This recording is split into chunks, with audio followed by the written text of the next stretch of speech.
ये मोबाइल 50-50 हज़ार लाख के जो आप लेके बैठे हो, इनकी जगह आपको घर में लोहा पीतल की आवश्यकता है, जिससे कि ऑन द स्पॉट तो आप अपनी रक्षा कर सको। ये रक्षा करने का अधिकार तो शास्त्रों ने भी दिया है, संविधान ने भी दिया है। आप पे अगर कोई आके आपकी बच्ची को ऐसी दरिंदगी कर रहा है और आप उसे क्या पूजा करोगे? मेरी खुद की 12 साल की बेटी है। कल को अगर मेरी बेटी के साथ ऐसा हुआ ना, तो मैं संविधान का वेट नहीं करूंगी कि वो उसको फांसी दे। मैं खुद फाड़ के सुखा दूंगी उसको। राइट टू प्रोटेक्ट एक्ट हमारा है, हम रक्षा करेंगे अपने आप ही। हमें रक्षा करने का अधिकार दे दो, हम देंगे। साला पत्ता भी हिल जाए तो पत्ता भी नहीं हिलने देंगे। बहन जी ने ठीक कहा, मैं वेट नहीं करूंगा फिर संविधान का, पुलिस का।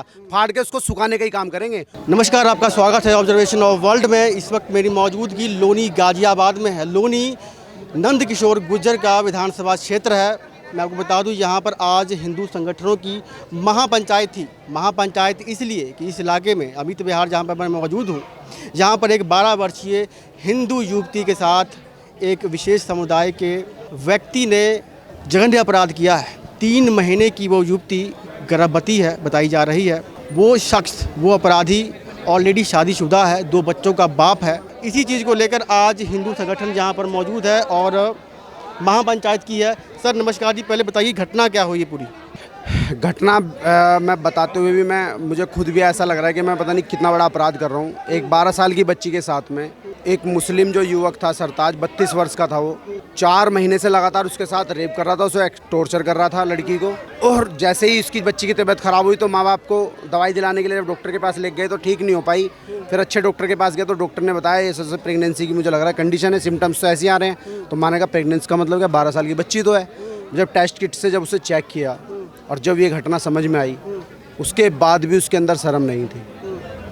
फिर माँ बाप को उसने दबाव बनाया कि चल 1 लाख ले ले, 2 लाख ले ले, कंप्लेंट मत कर, कोई बात नहीं, मार दूंगा, ये कर दूंगा, वो कर दूंगा। माँ बाप में हिम्मत एकदम टूट चुकी थी। उन्हें समझ में नहीं आ रहा था कि कैसी कंडीशन है। जैसे तैसे करके उन्होंने 112 पे कॉल करी। यहाँ के स्थानीय कुछ लोगों ने मदद करी। फिर हम लोगों को पता लगा, फिर हम लोग जैसे इन्वॉल्व हुए। फिर वो यहाँ से छोड़ के भाग गया। किसी ने उसको पनाह दी, कुछ ने पैसे दिए, किसी ने सिप्पा सिलार भेजने शुरू कर दिए कि ऐसे कर दो, वैसे कर दो। वो घटना इतनी बड़ी घटना थी कि जिसको बिल्कुल दबा दिया गया। तो ये महापंचायत इसलिए हुई थी कि देश में अगर यही बेटी किसी मंत्री की होती, अफसर की होती या किसी अच्छे खानदान की होती, मैं कह रहा हूँ किसी के साथ ही ना हो। पहली बात तो घटना, मैं ऐसे शब्द नहीं बोलना चाह रहा हूँ, पर मैं कहना चाह रहा हूँ शिकल देख के इस देश में काम किया जा रहा है। ऐसी कितनी गरीब बच्चियों के साथ में दरिंदे ये अपनी दरिंदगी की, अपनी हैवानियत का शिकार बना रहे हैं, कुछ अंदाज़ा नहीं है, आप ये सोच लो। और उन हिंदुओं को मैं कहना चाहता हूँ जो कच्चे लालच में थोड़े थोड़े किराए के लिए इनको मकान किराए पे दे देते हैं, फिर ये ऐसी वारदात को अंजाम देते हैं। 12 साल की बच्ची है। जो अपराधी था वो यहाँ का स्थानीय था? स्थानीय नहीं था ना, किराए पे रह रहा था। कोई आइडेंटिफिकेशन नहीं है कहाँ का रहने वाला। किसी से पूछो, ये स्थानीय है सब लोग, इनसे पूछो कोई नहीं बता पाएगा कहाँ का रहने वाला। मालूम ही नहीं कहाँ का है वो बेसिकली। वो जेल चला गया। मैं कह रहा हूँ स्थानीय लोगों को भी नहीं पता वो है कहाँ का। कैसे पता करें, बताओ ना मुझे।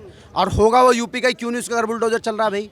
क्यों नहीं उसका घर जांच की जा रही है? जो किराएदार ने उनको मकान दिया उसका ID कार्ड वगैरह लिया नहीं लिया ना। लिया होता तो आज सबको पता होता कि वो बंदा कहाँ का रहने वाला है। फिर हम बताते उसे कैसे कार्रवाई होती है। खैर पुलिस ने इसमें जो कार्रवाई की वो लीगली जो भी होता है, आपको पता ही है, पुलिस प्रशासन संविधान के हिसाब से चल रहा है। ये देसी संविधान के हिसाब से नहीं, हिंदू ही संविधान के हिसाब से चल रहा है। ठीक है, जो कार्रवाई होगी ठीक है। अब जो है सो आप लोगों ने पंचायत यहाँ पर की है, तो इसका उद्देश्य क्या है? उद्देश्य से देखो, सीधा सीधा उद्देश्य ये था कि एक तो इस बच्ची को कीड़ा मकोड़े की तरह जो अस्पताल में फेंक रखा है, फेंक इसलिए रखा है क्योंकि वहाँ सुविधाएं नहीं है।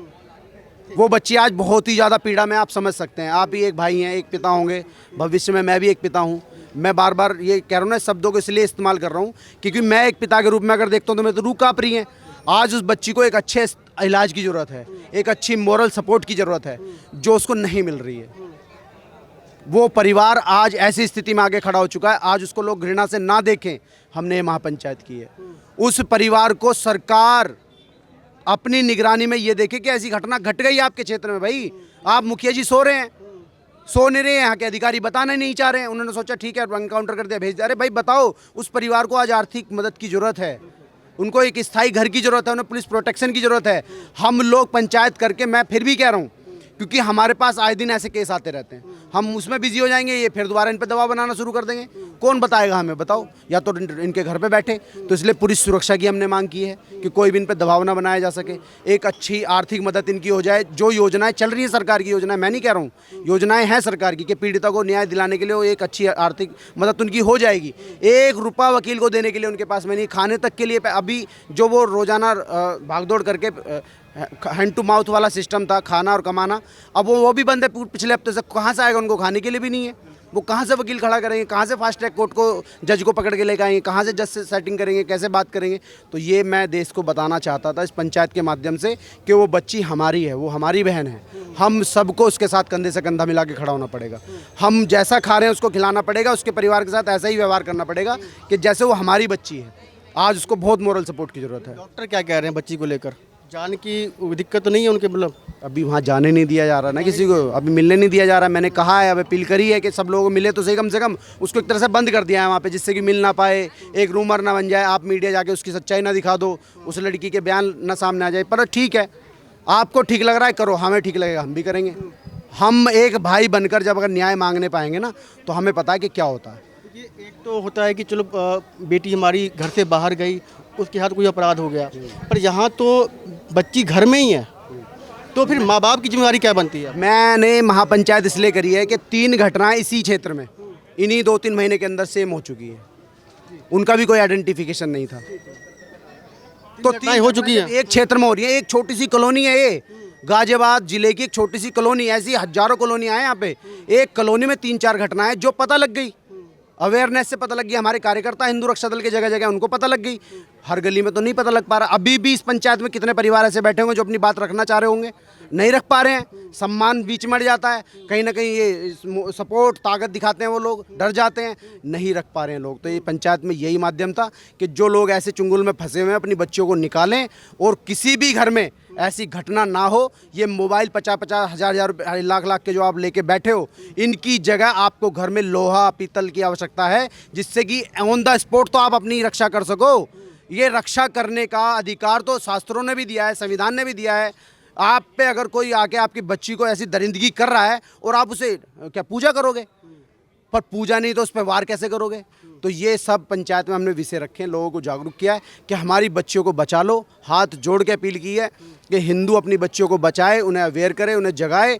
ये इस बीमारी में फंसती जा रही हैं और कोई दोष नहीं है, दोष केवल हमारी अपनी खुद की लापरवाही का है। जैसा भैया ने अभी कहा कि अपनी बच्चियों को बचाओ, मैं भी कहूँगी कि मैं भी उसी धर्म की विक्टिम हूँ। तो मैं यही कहूँगी, मेरी खुद की 12 साल की बेटी है। कल को अगर मेरी बेटी के साथ ऐसा हुआ ना तो मैं संविधान का वेट नहीं करूँगी कि वो उसको फांसी दे। मैं खुद फाड़ के सुखा दूँगी उसको। महिला हैं, उस बच्ची का दर्द बखूबी समझती होंगी। शायद हम मर्द जो है तो नहीं समझ पाएँ, पर आप समझ पा रही होंगी उनकी दर्द। बिल्कुल जानती हूँ, मेरी खुद की 12 साल की बेटी है ना, मुझे पता है कि मुझे उसको लेके हर पल डर रहता है। लेकिन आज प्रशासन मेरे साथ में बहुत अच्छा काम कर रहा है। मैं सैल्यूट करती हूँ ऐसे प्रशासन को। जब प्रशासन ऐसा साथ नहीं देता ना, जब खुद महिलाओं को हथियार उठाने पड़ते हैं। आज 1.5-2 साल हो गए मैं खुद अपने बच्चों से नहीं मिली हूँ।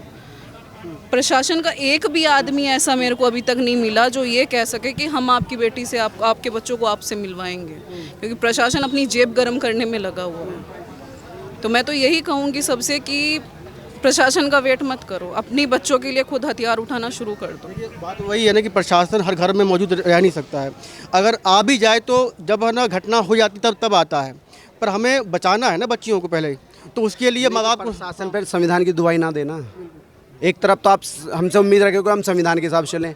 आप कह दो राइट टू प्रोटेक्ट एक्ट हमारा है, हम रक्षा करेंगे अपने आप ही, हमें रक्षा करने का अधिकार दे दो। हम देखे साला पत्ता भी हिल जाए तो पत्ता भी नहीं हिलने देंगे। बहन जी ने ठीक कहा, मैं वेट नहीं करूंगा फिर संविधान का, पुलिस का, फाड़ के उसको सुखाने का ही काम करेंगे। उसे यहीं मौत के घाट उतार देते हम, और कुछ नहीं होता, कुछ नहीं होता। हम सब लोग मिलकर अगर इस घटना को अंजाम देते तो कुछ नहीं होता। हम जाके कोर्ट में ये करते जी 12 साल की बच्ची है, 3 महीने की प्रेग्नेंट है, क्यों? कैसे संविधान इसे न्याय देगा मुझे बताओ?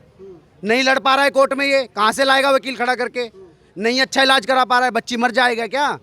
कौन करेगा इसका इलाज? बताओ कैसे उसका वेट करें हम संविधान का? नहीं, बिल्कुल सही बात है। हिंदुओं को खुद ही अवेयर होना पड़ेगा। एक मजबूर बाप नहीं, एक मजबूत बाप बन के सामने आना पड़ेगा, मजबूत भाई बन के सामने आना पड़ेगा, मजबूत माँ के रूप में आपको अपने बच्चों की रक्षा करनी पड़ेगी। ऐसे संविधान के साथ हाथ नहीं फैलाना। संविधान ने कहाँ लिखा हुआ है कि हाथ फैला के इंसाफ के लिए गिड़गिड़ाओ? मिल जाना चाहिए तब तक न्याय।